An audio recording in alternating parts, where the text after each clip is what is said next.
Alors, salut à tous les amis et bienvenue dans cette nouvelle vidéo. Aujourd'hui, vidéo un petit peu spéciale, hein. Je vous avoue que c'est pas une vidéo que j'affectionne tout particulièrement, mais je vais vous la faire quand même. Je vais essayer de tracer tout droit, donc il n'y aura pas de cut, ça va être mon défi de la journée, faire le moins de cuts possible, et vous transmettre un maximum d'informations et répondre un maximum à vos questions. Et aujourd'hui on va parler, comme tu as vu dans le titre, des produits dopants. Donc on va parler surtout du fait de est-ce que j'en ai pris pour réaliser ma transformation pour cet été, hein, justement.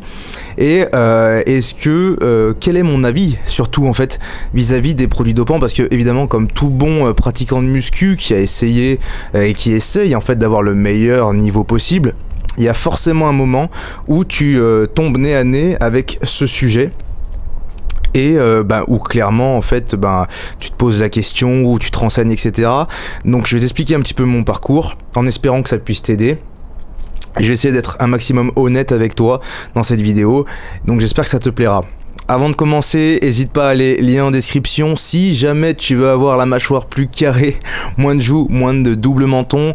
Comme tu le sais, moi ça m'a super bien réussi, parce que auparavant j'avais beau être sec, je continuais quand même à maintenir une bonne dose de graisse au niveau des joues, et surtout en fait à avoir très peu de masse musculaire au niveau des masséters, ce qui me donnait un visage totalement rond et très peu dessiné.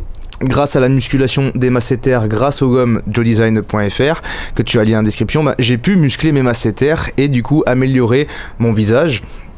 Les résultats sont plutôt probants, les résultats sur bon nombre d'entre vous le sont également. Donc voilà, n'hésite pas à faire un tour, tu as un petit code promo également si toi aussi tu veux sculpter ta mâchoire et être un putain de beau gosse. On va commencer, alors je vais commencer par répondre à la première question, est-ce que je suis naturel ? Alors, même si pour moi ça va de soi et c'est une putain d'évidence, je me suis tout de même remis en question au vu des nombreux commentaires en fait que j'avais sous mes vidéos TikTok qui clairement en fait y a un commentaire sur deux où on te dit t'es dopé, etc. Tu sais que vu que moi je suis ma propre norme, vu que nous en fait dans la vie de tous les jours, chacun a sa propre norme, et sa norme en général c'est soi-même. C'est-à-dire que vu qu'on vit avec nous-mêmes, pour nous voilà on a l'habitude de se voir, tout semble normal. Et c'est vrai que lorsque personnellement on m'a dit que j'étais dopé, etc. D'un coup je l'ai pris bien, d'un coup je l'ai mal pris, tu vois. Encore une fois, vu que je suis avec ma propre norme, vu que voilà, je vis avec moi-même tous les jours, pour moi c'était aberrant que les gens me disent « Ouais frérot, t'es dopé ». Je me suis dit « Mais à un moment donné, arrêtez d'être bête ».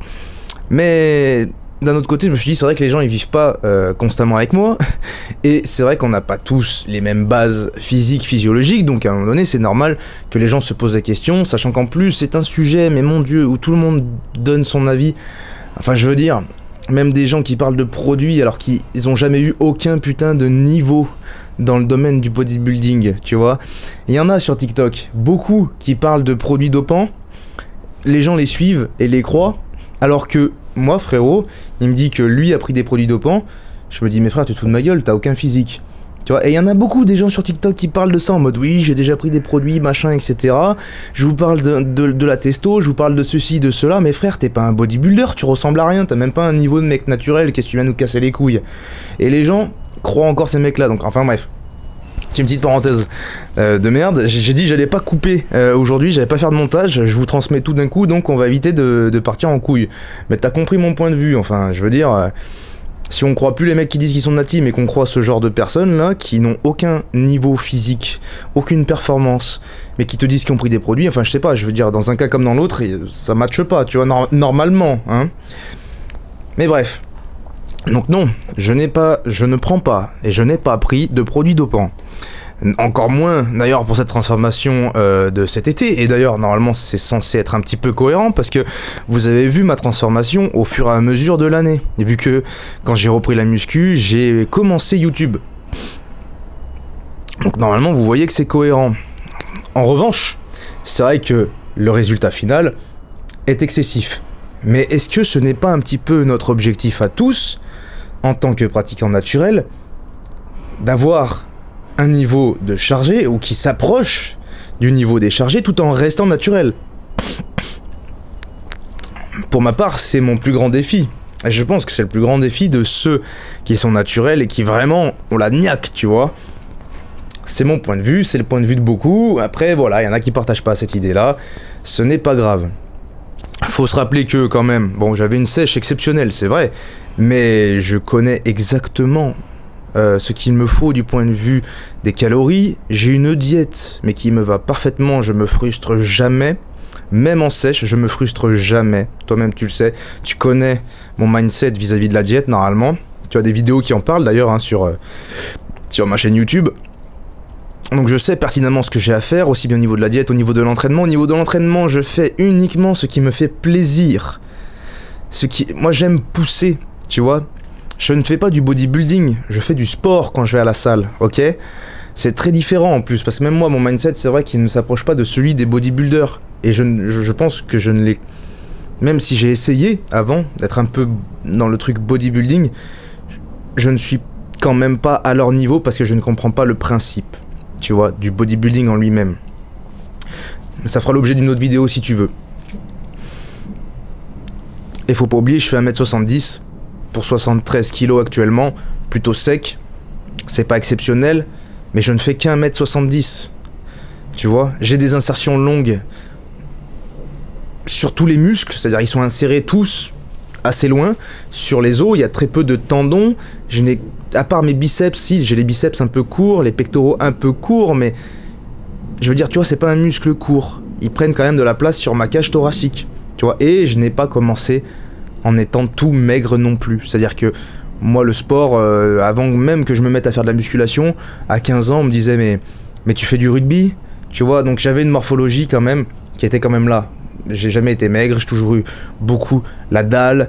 Voilà, j'ai toujours été, malgré que je fasse pas beaucoup d'activité physique, j'ai toujours été très sportif, mais dans les sports un peu force, lutte, sport de combat, etc. Tu vois. Donc il y a toujours eu ce tempérament et cette petite base, malgré tout, qui était quand même là, contrairement à des gens qui partent de plus loin, je pense, musculairement parlant, et qui du coup, ben, forcément, c'est plus compliqué pour eux. Donc dans ce cas-là, je leur souhaite beaucoup de courage, évidemment, parce que c'est vrai que pour ces gens-là, ça peut être plus compliqué. Je comprends que d'ailleurs, ces gens-là s'orientent plus dans le domaine du bodybuilding, parce qu'ils doivent être très précis dans ce qu'ils font, pour avoir un peu plus de muscles par-ci, par-là.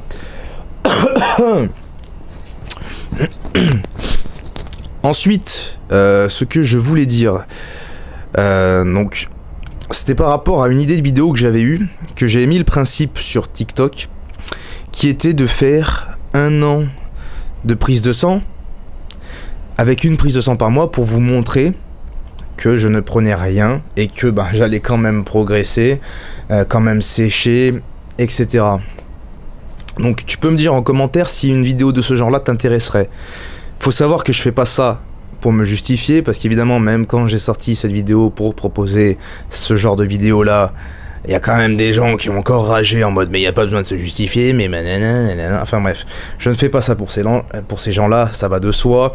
J'aimerais faire ce genre de vidéo pour les gens qui en valent la peine, justement, pour les gens qui en fait qui doutent, qui étaient comme moi avant, tu vois, et qui doutent de ce qui est possible de faire.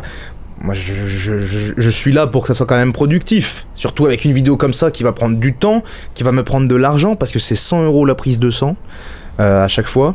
Donc une par mois, ça fait quand même 1200 € l'année de prise de sang. Hein. Donc c'est quand même de l'argent qui est sorti pour vous faire une vidéo. Donc autant vous dire qu'il y a du fond, hein, que c'est pas de la justification. C'est pour apporter quelque chose en plus, parce que sinon frère, je vais pas dépenser 1200 € de prise de sang. Donc dis-moi en commentaire si ça t'intéresserait au moins pour avoir des bilans, pour voir si quand je vais me mettre à sécher, si je vais avoir plus ou moins de testostérone, à quel moment faut s'arrêter justement pour voir à quel moment tu as une baisse de testostérone, etc. Pour ma part, je trouve que ça serait intéressant. Si tu trouves que ça peut l'être, n'hésite pas à me le dire en commentaire. Et si vraiment il y a un maximum de commentaires concernant l'hypothèse de la production de cette vidéo, eh bien, je ferai cette vidéo à partir de janvier où je partagerai tout ça avec vous. N'hésite pas à me dire si t'aimerais ça. Après, évidemment, voilà, je me suis dit que par rapport à ce que j'ai vu sur TikTok, il y a énormément de rageux. Bon, je leur en veux pas, on en est tous, tu sais, on n'a pas tous la même vie, etc. Mais c'est vrai que je me suis dit, je pourrais jamais rattraper les rageux. Donc c'est pour ça que je fais pas ça pour eux. Parce que tu te rends bien compte que même quand j'ai dit que j'allais faire 1 an de prise de sang, une prise de sang par mois, ils allaient me dire que ça... Enfin, ils m'ont dit en commentaire que ça allait rien prouver. Sauf que frérot, si, ça prouve tout en fait. Parce que pour savoir si t'es en carence, il faut faire des prises de sang. Pour savoir si t'as le Covid, tu peux faire une prise de sang. Pour savoir si t'as une maladie, tu peux faire une prise de sang. Pour savoir si t'as un cancer, il faut faire une prise de sang. Pour savoir si t'as le sida, il faut faire une prise de sang. Pour contrôler tes hormones thyroïdiennes, il faut faire une prise de sang. Contrôler ta testostérone, il faut faire une prise de sang. Contrôler ta spermatogenèse, tu peux même également faire une prise de sang. Contrôler ton hormone de croissance, le nanisme, toutes les maladies, tout ce qui compose ton corps. Et ben justement, tu en as la preuve dans les prises de sang. Donc qu'on n'aille pas me dire que ça prouve rien, 1 an de prise de sang et une prise de sang par mois. Donc c'est pour ça que les rageux, c'est pas pour eux que cette vidéo est faite, parce qu'ils tournent en boucle dans leur tête, tu vois. Parce qu'ils veulent avoir raison, parce qu'en fait ils veulent se rassurer, tu vois. Ils veulent rassurer le fait de vaut mieux rien faire, car tout est impossible, tu vois. c'est ça qu'ils se disent en fait. Donc bon, je les comprends, sûrement qu'à une période de ma vie j'aurais pu être un rageux. Y a pas de haine, juste on comprend le monde qui nous entoure et on avance. Ensuite, pourquoi je ne veux pas prendre de produits dopants et quel est justement mon historique vis-à-vis des produits dopants. Bon, faut savoir que moi j'ai vécu pendant une petite partie de ma vie quand même sur Lyon. Au moment où vraiment j'ai voulu faire de la musculation, en fait j'ai commencé sur Lyon. Dans les salles, tout ce qui est Giga Gym, donc ça c'est des grosses salles où il y a beaucoup de bodybuilders, beaucoup de mecs justement, où les produits tournent à flot, hein, comme l'eau de source. D'ailleurs il y a eu pas mal de problèmes avec la justice dans ces salles-là, parce que certains cachaient même les produits sous le plafond, enfin bref c'était un délire. Donc j'y suis allé à Fitness Park, etc. Bon, déjà faut savoir que les vendeurs ils viennent pas à vous en mode ouais tu veux essayer un produit machin, ça c'est des conneries, hein. Faut pas croire que ça se passe comme ça, il y a quand même un minimum de sérieux. Encore une fois, je n'ai pas envie de critiquer les mecs qui prennent des produits, et je n'ai pas envie de critiquer les bodybuilders. Voilà, ce que je vais dire là, ça concerne uniquement mon ressenti, c'est un avis personnel. Et je ne veux pas que ça porte atteinte à quiconque prendrait des produits. Donc vraiment, je ne veux clasher personne là en disant ce que je vais dire. Hein. Mais c'est mon point de vue. Il y a une chose qui a fait que je ne veux pas prendre de produits. Alors déjà, évidemment que j'ai eu envie de prendre des produits. Si demain il n'y avait pas autant d'effets négatifs, j'en aurais pris. C'est sûr et certain. Hein. À un moment donné, il faut pas être idiot. Bon. En revanche, moi ce qui m'a empêcher de prendre des produits, c'est de 1, déjà, le fait de... Tu ne prends pas juste des produits quand tu en prends. Tu n'augmentes pas juste ta masse musculaire quand tu en prends. Tu te crées une identité quand tu prends des produits. Ce sont des produits qui sont virilisants, hein, quand même. C'est l'hormone de l'homme. Donc qu'est-ce qu'on cherche à compenser quand on prend plus de testostérone? Qu'est-ce qu'on cherche à rassurer? Quelle partie de nous on cherche à rassurer lorsqu'on a besoin de prendre une aussi grosse dose de testostérone? Quelle partie de nous on cherche à rassurer lorsqu'on cherche à augmenter autant notre masse musculaire? Il y a quelque chose qu'on cherche à rassurer là. Tu vois, c'est comme un trouble du comportement, c'est même de la psychologie là carrément. Parce qu'encore une fois, le sport c'est bon pour la santé, sauf que le bodybuilding ce n'est pas bon pour la santé. On va pas me dire l'inverse, enfin je veux dire à un moment donné... Tout ce qui est poussé à l'extrême, tu vois, se reposer, c'est bien, faire le glandeur dans son canapé à l'extrême, c'est mauvais. Faire du sport, c'est bien, faire un squat à 120 kg x 10, c'est bien, essayer de faire un squat à 300 kg x 10, ça commence un peu à être mal, tes articulations elles vont prendre cher. C'est pareil dans le domaine du bodybuilding, faire de la masse musculaire c'est génial, commencer à trop en faire et à ce que ça soit une obsession, est-ce que ça rythme ton quotidien, pour moi ce n'est pas sain, mentalement, ok ? Déjà ça. Ensuite quelque chose, les produits qui vont créer ton caractère comme je l'ai dit. Donc il y a un conflit un petit peu identitaire. Il y a beaucoup de gens qui prennent des produits, qui se sentent surhommes dès qu'il y a une redescente. C'est au-delà du physique, ils se sentent plus comme des surhommes. Donc faut vite qu'ils en reprennent. Mais sauf que être un homme c'est censé être suffisant. Hein, je veux dire, à quel moment t'es censé vouloir être plus que ce que la nature t'offre déjà. Surtout dans l'aspect tu es un homme, tu vois. Je veux dire, voilà. Faut savoir que ça modifie le caractère, l'agressivité, l'endurance mentale, et toutes ces choses-là, et l'assurance aussi, Et moi je suis désolé, mais je ne veux pas avoir une paire de couilles et devoir ma paire de couilles à quelque chose d'exogène et d'externe à moi-même. Je veux avoir à faire face à mes propres peurs, sans qu'il y ait quelque chose qui les inhibe. Parce que sinon on n'apprend jamais, tu vois, à faire face à ses peurs justement. Je ne veux pas avoir de l'assurance parce que je sais que j'ai 100 fois le taux de testostérone d'un homme normal. Moi je veux avoir de l'assurance parce que je sais qu'en tant qu'homme, je peux. Parce que je me laisse une chance. Et ça c'est une psychologie. En fait il y a un désir, peut-être que c'est de l'ego aussi de mon côté que de vouloir voir que de vouloir ça. Peut-être que c'est de l'ego aussi de mon côté évidemment, tu vois. Et ben c'est comme ça que s'exprime en fait mon ego. Chez certaines personnes, leur ego va s'exprimer sous le fait de je prends des produits pour être plus. Moi mon ego fonctionne comme ceci, c'est-à-dire je préfère être moi-même et être autosuffisant que de me dire eh ben je vais prendre ça pour aller là, tu vois. Sûrement que ça peut me porter préjudice dans d'autres domaines, il n'y a aucun souci. Et tu vois, d'ailleurs ça me porte préjudice, je ne serai jamais champion de bodybuilding, je ne ferai jamais la couverture de Men Hills, ok. Et sûrement dans d'autres domaines, voilà, je vais être confronté à tout plein de problèmes que les mecs naturels ont, évidemment. Mais voilà, c'est ce que j'ai choisi. Au-delà de ça, maintenant que tu as compris le principe, je n'aime pas aussi le fait, évidemment comme j'ai dit au début, qu'il y ait des effets négatifs, donc c'est-à-dire que ça perturbe l'axe HPTA, donc la production endogène de testostérone, de FSH, de LH, etc. Si tu as des doutes vis-à-vis des hormones, tu peux aller voir ma précédente vidéo sur comment augmenter sa testostérone, où là je t'explique un petit peu le principe de manière approfondie. Et évidemment, le fait d'être stérile, je pense que c'est quelque chose qui a mis un point barre à mon envie de prendre des produits. C'est-à-dire que quand j'ai vu que certaines personnes me disaient ouais frérot, là, je comprends pas, j'éjacule plus, j'éjacule de l'eau, une goutte, etc. Je me suis dit ah, mais ça joue aussi là-dessus, tu vois. Bon, alors évidemment après j'ai fait mes recherches, etc. Tu vois, je suis allé voir des endocrinologues, etc. Parce que vraiment je voulais comprendre le principe pour en prendre justement. Mais du coup ça m'a freiné, tu vois. Et du coup je me suis dit ouais non, moi plus tard je veux des enfants, tu vois. Donc j'ai pas pu passer le cap. Je vais même te dire autre chose pour être vraiment pleinement honnête avec toi.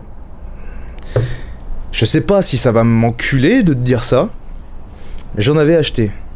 Tu vois, j'en avais acheté et je te jure, et surtout c'est des trucs, c'était oraux et injectables. Donc c'était même pas une question de peur de s'envoyer la seringue, etc. Vu que c'était oral et c'était injectable. Donc j'avais les deux possibilités, donc j'en avais acheté. J'ai attendu 1 mois, 2 mois, 3 mois, et au final, tu vois, tout ce que je t'ai dit là, ça résonnait tellement dans ma tête que frère, j'ai tout foutu à la poubelle.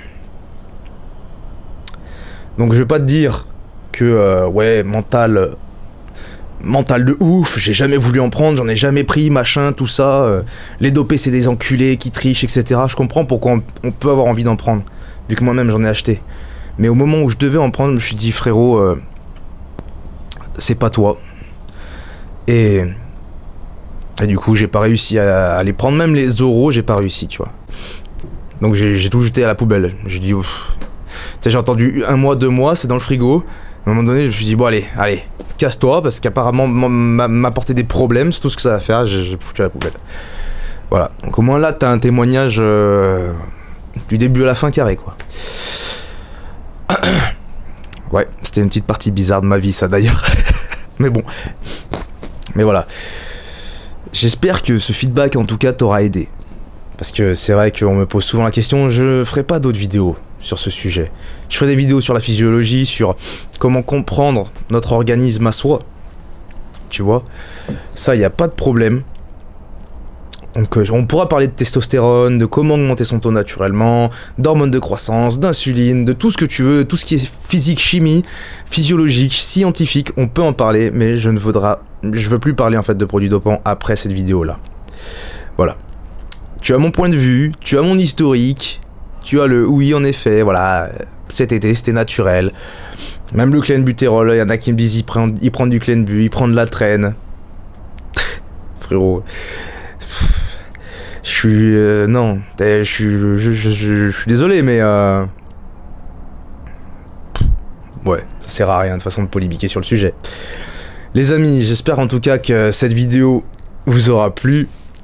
N'oubliez pas que si vous voulez avoir la mâchoire plus carrée, moins de joues, moins de double menton, c'est lien en description que ça se passe. Si vous avez des demandes de coaching, alors n'hésitez pas à me les dire en DM. Des demandes de coaching, alors, si vous avez besoin d'être encadré, vous pouvez me le dire, sachant que je vous prendrai pas en coaching tout de suite. Ok, car tout commencera à partir de janvier. C'est vrai que j'ai de plus en plus de demandes. Je me suis dit que ça serait bien d'ouvrir un créneau, mais j'ai tellement peu de temps que je vais essayer de m'organiser pour janvier, d'accord? Donc j'essaye de vous préparer ça pour janvier, pour tous ceux qui ont besoin vraiment d'être encadrés au maximum. Décidément, je vais pas y arriver. Pour avoir une évolution physique de dingue, comme moi j'ai pu avoir l'année passée et comme moi je vais avoir cette année. Donc n'hésitez pas à me suivre parce que je pense que ça va être phénoménal. Donc voilà les gars, n'hésitez pas à laisser un petit cœur rouge, à laisser un petit j'aime sur cette vidéo, à vous abonner pour ne pas louper la suite de ces vidéos. N'hésitez pas à me dire donc en commentaire par rapport à la vidéo vis-à-vis des prises de sang pendant un an. Et aussi n'hésitez pas à me soumettre un thème dans le même commentaire, un thème de vidéo que vous aimeriez que j'aborde. Si vous avez des questions très spécifiques ou autres concernant soit la beauté au niveau du visage, soit en ce qui concerne le sport, je ferai une vidéo justement pour aborder les thèmes que vous me donnez. Et également je ferai peut-être une FAQ si jamais vous avez des questions un peu plus personnelles. Sur ce les gars, je vous souhaite de prendre soin de vous et je vous dis à la prochaine pour une nouvelle vidéo.